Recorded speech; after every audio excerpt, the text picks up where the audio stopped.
सभी दोस्तों को नमस्कार। स्वागत करता हूं आपका अपने इस चैनल गॉड ऑनलाइन क्लासेस में। दोस्तों, जैसे कि हम सभी को पता चल गया है कि 3 अप्रैल को हमारा पीसीएस उत्तराखंड पीसीएस का पेपर होने वाला है। और साथ ही साथ अभी अपकमिंग काफ़ी सारे एग्ज़ाम जो हमारे सामने हैं, जैसे पुलिस कांस्टेबल है, पुलिस एसआई है, उसके बाद पटवारी लेखपाल भर्ती हैं, समूहों की विभिन्न प्रकार की भर्तियां हैं। तो उसके लिए मैं आप लोगों के सामने 2022 का जो जनवरी मंथ का करंट अफेयर्स लाया हूँ दोस्तों। ये चीज़ बहुत इंपॉर्टेंट रहेगी आप लोगों के लिए। और साथ ही साथ मैं नेक्स्ट वीडियो में आपके सामने फरवरी का और फिर उसके बाद जैसे मार्च अब कंप्लीट होने वाला है तो उसके बाद मार्च की वीडियो भी लेके आऊँगा दोस्तों। तो आप लोगों से ये अनुरोध रहेगा कि आप इस वीडियो को अंत तक जरूर देखिएगा, क्योंकि आपकी परीक्षाओं में ये बहुत ज़्यादा इंपॉर्टेंट रोल निभाएगा दोस्तों। क्योंकि इससे पहले भी हमने जिस भी एग्ज़ाम की तैयारी करी थी दोस्तों, इन वीडियो से आपके सामने बहुत सारे प्रश्नों का मतलब जो क्वेश्चन हम लोगों ने यहाँ पर डिस्कस किए हुए थे वो क्वेश्चन परीक्षाओं में देखे गए हैं दोस्तों।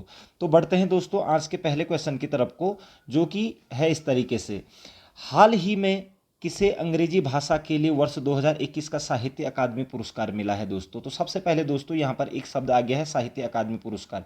साहित्य अकादमी पुरस्कार जो दिया जाता है दोस्तों, ये आपको पता होना चाहिए कि साहित्य के क्षेत्र में दिया जाता है।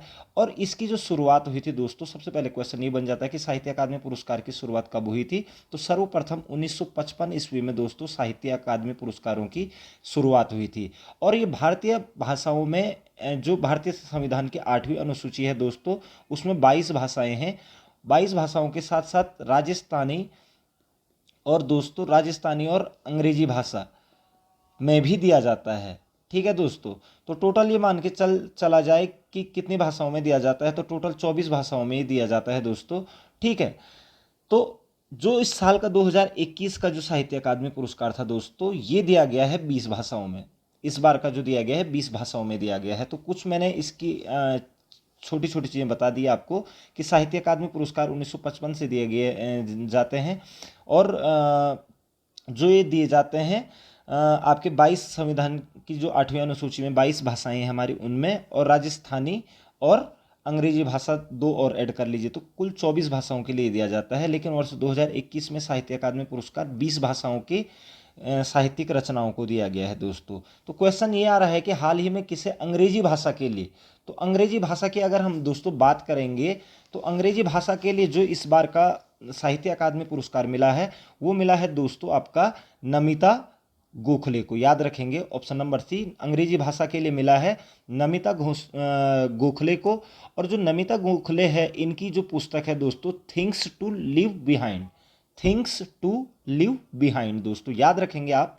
नमिता गोखले की पुस्तक है थिंग्स टू लिव बिहाइंड। ठीक है। आ सकता है कि थिंग्स टू लिव बिहाइंड किसकी रचना है, उत्तराखंड पीसीएस में पूछा जा सकता है क्वेश्चन। तो आप कहेंगे नमिता गोखले की है। और इनको ही, नमिता गोखले को ही, वर्ष 2021 का साहित्य अकादमी पुरस्कार अंग्रेजी भाषा के लिए दिया गया है। और अगर यहीं पर अंग्रेजी भाषा की जगह दोस्तों अगर आपसे ये पूछ लिया जाता है कि हिंदी भाषा में किसके लिए दिया गया है, तो आप कहेंगे दया प्रकाश सिन्हा। दया प्रकाश सिन्हा, डीपी सिन्हा भी कह सकते हैं, दया प्रकाश सिन्हा को हिंदी भाषा के लिए दिया गया है। याद रखेंगे, दया प्रकाश सिन्हा दोस्तों। ठीक है, दया प्रकाश सिन्हा को दिया गया है। और इनकी जो कृति है वो है सम्राट अशोक दोस्तों। तो ये याद रखेंगे हम लोग कि अंग्रेजी भाषा के लिए नमिता गोखले को और हिंदी भाषा के लिए दया प्रकाश सिन्हा को दिया गया है साहित्य अकादमी पुरस्कार। और इसी प्रकार से 20 भाषाओं में दिया गया है दोस्तों। तो ये इंपॉर्टेंट है, तो ये मैंने आप लोगों के सामने चर्चा कर ली है दोस्तों। ठीक है। और यहीं पर ये क्वेश्चन पूछा जा सकता है कि थिंग्स टू लिव बिहाइंड किसकी रचना है, तो वो नमिता गोखले की है, थिंग्स टू लिव बिहाइंड। ठीक है। और इसी के लिए उनको क्या मिला है, 2021 का साहित्य अकादमी पुरस्कार अंग्रेजी भाषा के लिए मिला है। और दया प्रकाश सिन्हा को उनकी एक नाटक कृति है सम्राट अशोक।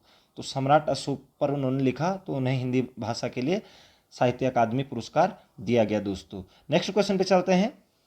कौन व्यक्ति हाल ही में रेलवे बोर्ड के नए चेयरमैन और सीईओ के रूप में नियुक्त हुए हैं? तो दोस्तों यहाँ पर आपको देखना है कि कौन व्यक्ति रेलवे बोर्ड के नए चेयरमैन के रूप में अभी नियुक्त हुए हैं। आपको सबसे पहले क्वेश्चन यहाँ पर ये आ जाता है, कई बार क्वेश्चन पूछ लिया, रेलवे बोर्ड का गठन कब हुआ था? तो दोस्तों 1905 ईस्वी में हुआ है रेलवे बोर्ड का गठन। याद रखेंगे, 1905 में रेलवे बोर्ड का गठन किया गया है। और रेलवे बोर्ड के जो अभी नए चेयरमैन या सीईओ जो नियुक्त हुए हैं, वो हुए हैं आपके वी.के. त्रिपाठी। याद रखेंगे, वी.के. त्रिपाठी अभी रेलवे बोर्ड के नए चेयरमैन नियुक्त किए गए हैं अभी हाल ही जनवरी में दोस्तों। ठीक है, नेक्स्ट क्वेश्चन पे चलते हैं। किस क्रिकेट टीम ने हाल ही में अंडर 19 एशिया कप 2021 का खिताब जीता है दोस्तों?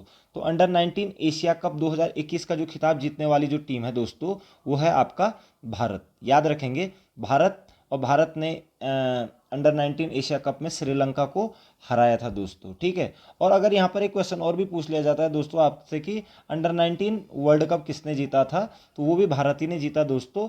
और हराया किसको? इंग्लैंड को हराया। तो अंडर 19 एशिया कप भारत ने श्रीलंका को हराया, और अंडर 19 वर्ल्ड कप में भारत ने इंग्लैंड को हराया दोस्तों। दोनों क्वेश्चन कहीं से भी एक क्वेश्चन आ सकता है, क्योंकि दोनों ही अचीवमेंट इंडिया के लिए रही है। और रनर अप टीम के बारे में पूछ सकता है, तो एशिया कप में रनर अप जो रही थी वो श्रीलंका थी, और वर्ल्ड कप में जो रनर अप रही थी भारत की, वो रही आपकी इंग्लैंड की टीम दोस्तों। तो इस चीज़ को आप क्लियर रखेंगे।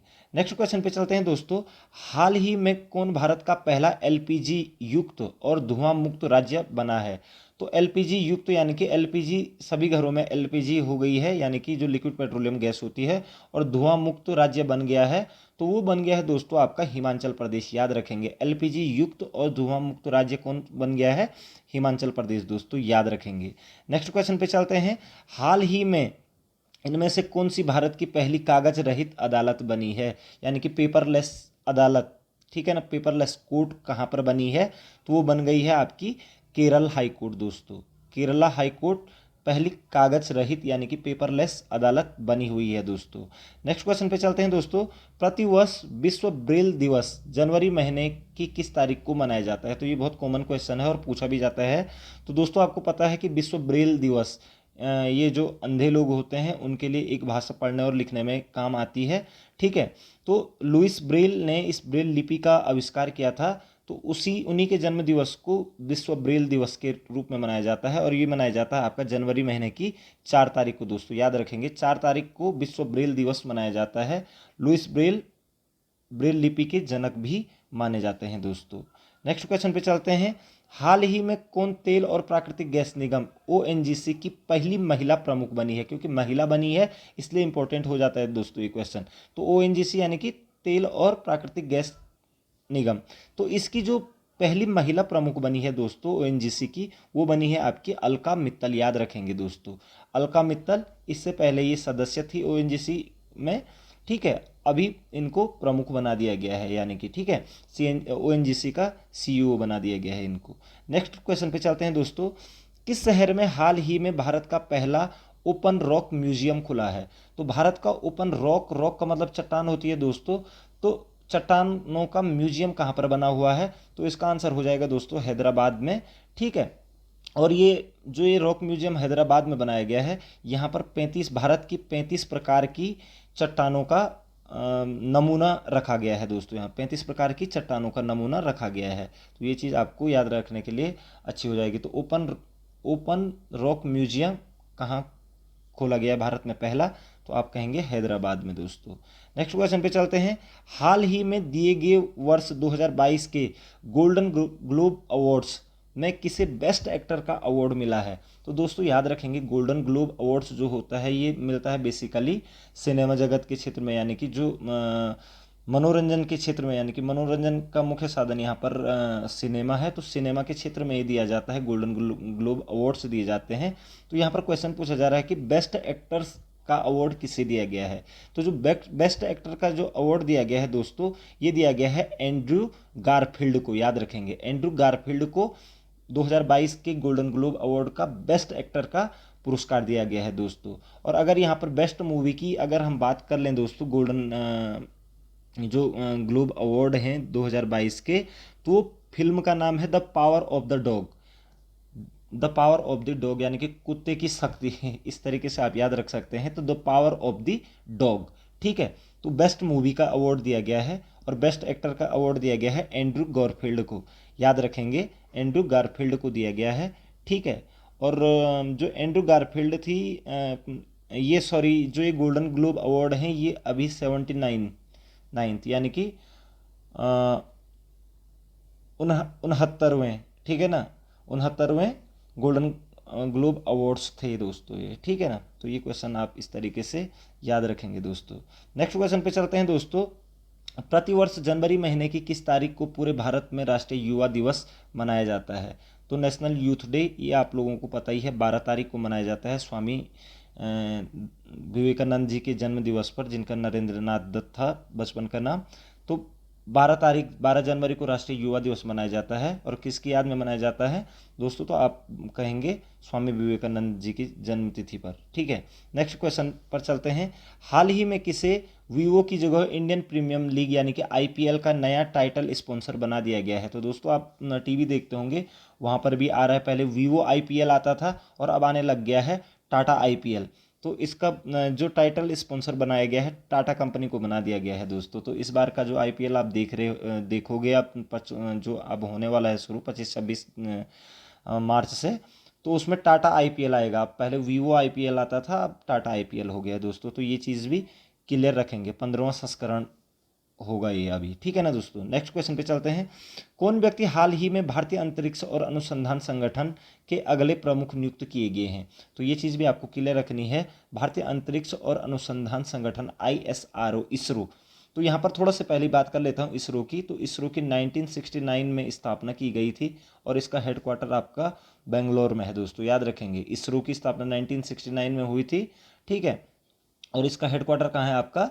बेंगलोर में है। तो इसके जो नए प्रमुख जो नियुक्त किए गए हैं वो किए गए दोस्तों अभी एस सोमनाथ, याद रखेंगे, एस सोमनाथ, इसरो यानी कि भारतीय अंतरिक्ष और अनुसंधान संगठन। ठीक है, ठीक है दोस्तों। इंडियन स्पेस रिसर्च ऑर्गेनाइजेशन, कई बार इसकी फुल फॉर्म भी पूछ ली जाती है दोस्तों। ISRO की फुल फॉर्म क्या होती है? तो इंडियन स्पेस रिसर्च ऑर्गेनाइजेशन दोस्तों। तो इस तरीके से आप याद रखेंगे। और इसके जो नए प्रमुख जो नियुक्त किए गए हैं वो एस सोमनाथ नियुक्त हुए हैं दोस्तों। नेक्स्ट क्वेश्चन पर चलते हैं दोस्तों। प्रतिवर्ष पूरे देश में भारतीय सेना दिवस किस तारीख को मनाया जाता है, यानी कि इंडियन आर्मी डे कब मनाया जाता है? तो ये आपको पता ही होना चाहिए कि 15 जनवरी को मनाया जाता है, क्योंकि 15 जनवरी 1947 को ही जो मानिक शाह थे उन्होंने भारतीय सेना की क्या ली थी? कमान अपने हाथों में ली थी। तो 15 जनवरी को ही इंडियन आर्मी डे मनाया जाता है दोस्तों, याद रखेंगे। नेक्स्ट क्वेश्चन पे चलते हैं। हाल ही में महान कथक नर्तक पंडित बिरजू महाराज का 83 वर्ष की उम्र में निधन हुआ है, जिनका पूरा नाम था। तो आपको पता होना चाहिए दोस्तों, यहीं पर क्वेश्चन बन जाता। पहले क्वेश्चन बहुत बार पूछा जाता था कि पंडित बिरजू महाराज किससे संबंधित हैं? तो ये कथक नर्तक होने के साथ साथ शास्त्रीय गायक भी थे दोस्तों, याद रखेंगे।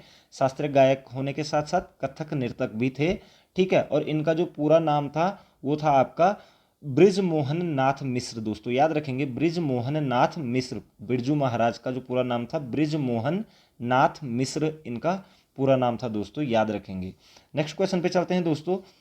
हाल ही में किस पुरुष खिलाड़ी को वर्ष 2021 का FIFA player of the year चुना गया है? तो आपको सबसे पहले एक चीज़ क्लियर हो जानी चाहिए दोस्तों कि जो फीफा जो किस खेल से संबंधित है, तो आपको पता होना चाहिए फुटबॉल से है दोस्तों, ठीक है।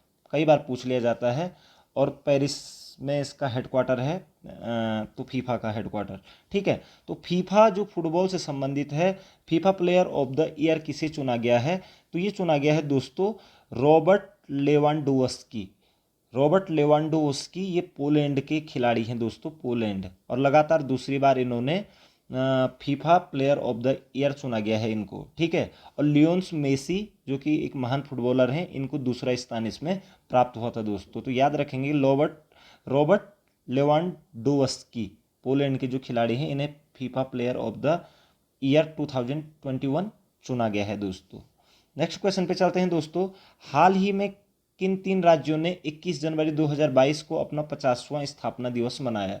ठीक है दोस्तों, तो 3 ऐसे राज्य हैं जिन्होंने अपना 50वां स्थापना दिवस मनाया, और वो हैं दोस्तों आपका मणिपुर, मेघालय और त्रिपुरा, याद रखेंगे। Option number D, Manipur, Meghalaya और त्रिपुरा, MMT, ठीक है दोस्तों। इस तरीके से याद रखेंगे, MMT यानी कि मणिपुर, मेघालय, त्रिपुरा। 1972 में इनको पूर्ण राज्य का दर्जा दिया गया था। मणिपुर, मेघालय और त्रिपुरा को 1972 में राज्य का दर्जा दिया गया था, और इन्होंने अभी 2022 में क्या मनाया है? अपनी 50वीं स्थापना दिवस मनाया है दोस्तों, ठीक है। नेक्स्ट क्वेश्चन पे चलते हैं दोस्तों। हाल ही में इंडोनेशिया की सरकार ने जकार्ता को हटाकर किसी देश की नई राजधानी बनाने का ऐलान किया है। आज तक आप सुनते आ रहे थे दोस्तों कि इंडोनेशिया की राजधानी जकार्ता होती है, लेकिन अब इंडोनेशिया की सरकार ने जकार्ता को हटा दिया है राजधानी से और नया शहर को बना दिया है, और वो बना दिया गया है नुसंतारा को। याद रखेंगे, नुसंतारा अब इंडोनेशिया की राजधानी है, नुसंतारा। इसके पीछे उन्होंने कॉज दिया कि जकार्ता में पॉपुलेशन बहुत ज़्यादा बढ़ गई थी, जिसके कारण वहाँ पर ट्रैफिक से रिलेटेड और पॉल्यूशन से रिलेटेड बहुत ज़्यादा प्रॉब्लम हो रही थी। तो इसलिए कम करने के लिए, वहाँ का लोड कम करने के लिए उन्होंने अपनी राजधानी चेंज कर दी है और नुसंतारा में बना दी है। तो इंडोनेशिया की राजधानी अब नुसंतारा हो जाएगी दोस्तों। आ सकता है ये क्वेश्चन भी। नेक्स्ट क्वेश्चन पे चलते हैं दोस्तों। हाल ही में 23 जनवरी को किस व्यक्ति की जयंती पर पूरे भारत में पराक्रम दिवस मनाया गया है? तो ये तो बहुत इंपॉर्टेंट क्वेश्चन है दोस्तों। तो पराक्रम दिवस कब मनाया जाता है, या पराक्रम दिवस किसकी पुण्यतिथि पर मनाया जाता है, ये आपको पता है। इसका आंसर से बता दे रहा हूँ, सुभाष चंद्र बोस। ठीक है, 23 जनवरी को सुभाष चंद्र बोस की जयंती मनाई जाती है देश में, और इसको अब पराक्रम दिवस के रूप में मनाया जा रहा है दोस्तों। तो सुभाष चंद्र बोस की जयंती को किस दिवस के रूप में मनाया जाएगा? पराक्रम दिवस के रूप में मनाया जाएगा। और कब मनाया जाता है? 23 जनवरी को मनाया जाता है दोस्तों। नेक्स्ट क्वेश्चन पे चलते हैं। प्रतिवर्ष किस तारीख को अंतर्राष्ट्रीय शिक्षा दिवस मनाया जाता है दोस्तों?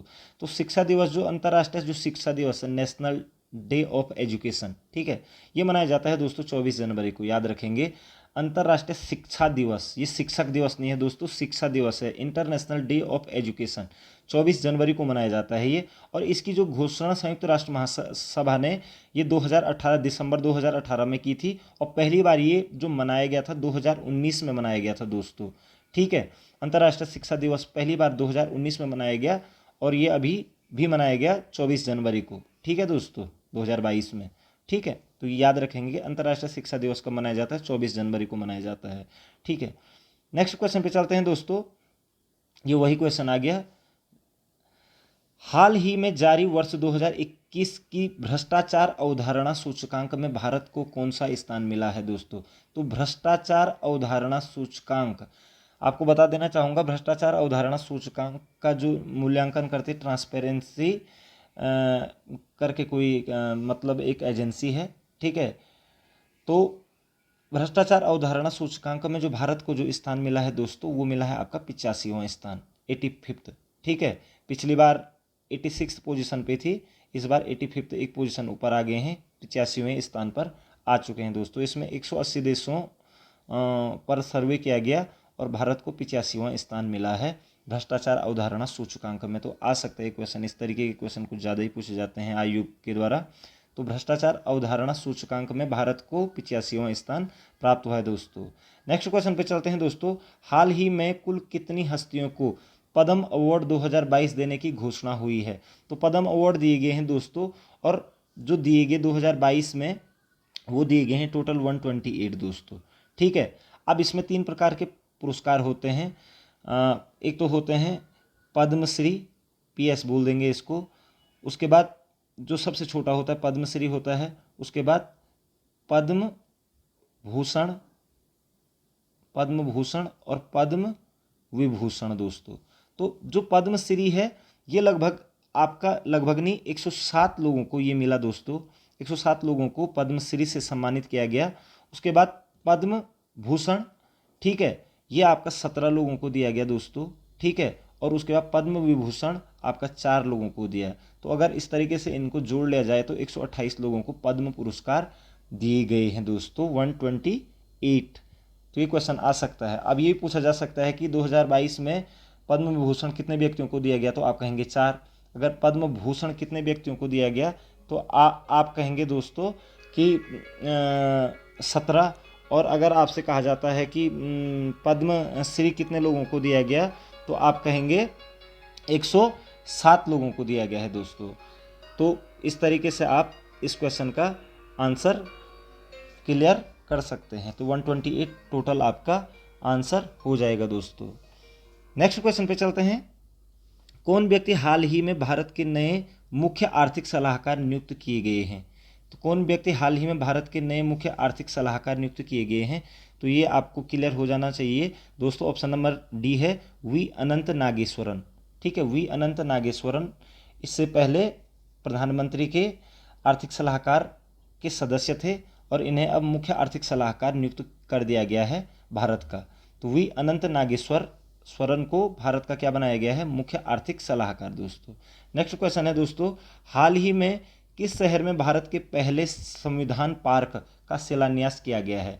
तो पहला संविधान पार्क बना है दोस्तों, और ये बना है आपका जयपुर राजस्थान में बनाया गया है, संविधान पार्क बना है। इसमें गांधी जी और उनके चरखा काटते हुए, साथ ही साथ चंद्रशेखर आज़ाद, भगत सिंह, इनकी सुभाष चंद्र बोस, विभिन्न हमारे जो राजनेता थे जिन्होंने आज़ादी के समय हमें योगदान दिया है, उनके कुछ चिन्हों को वहाँ पर स्थापित किया गया है और उस पार्क का नाम संविधान पार्क रखा गया है। तो संविधान पार्क का शिलान्यास जयपुर में किया गया है दोस्तों।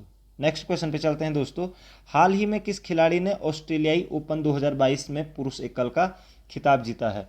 तो ऑस्ट्रेलियाई ओपन 2022 का जो खिताब जो जीता है दोस्तों, वो जीता है इस बार राफेल नडाल ने। याद रखेंगे, राफेल नडाल ने ऑस्ट्रेलियाई ओपन 2022 का खिताब जीता है। स्पेन के खिलाड़ी हैं राफेल नडाल, याद रखेंगे स्पेन, ठीक है, मैड्रिड यहाँ की राजधानी है। तो स्पेन के राफेल नडाल ने ऑस्ट्रेलिया ओपन 2022 का खिताब जीता है, और इन्होंने जो हराया था डेनियल मेदवेदेव को हराया था, इस बंदे को इन्होंने हरा दिया था दोस्तों, ठीक है दोस्तों। तो इस प्रकार से दोस्तों ये आपके जनवरी महीने की कुछ इंपॉर्टेंट करंट अफेयर्स थी, ठीक है। आशा करता हूँ कि आपको ज़रूर पसंद आई होगी। अगर आपको लगता है कोई क्वेश्चन में कोई दिक्कत आती है तो आप मुझे डायरेक्टली कमेंट सेक्शन में मैसेज कर सकते हैं। और दोस्तों अगर आपने अभी तक चैनल को सब्सक्राइब नहीं किया है तो दोस्तों ज़रूर चैनल को सब्सक्राइब कीजिएगा। आपका समय शुभ हो, आपके उज्जवल भविष्य की कामना करता हूँ। जय हिंद, जय भारत।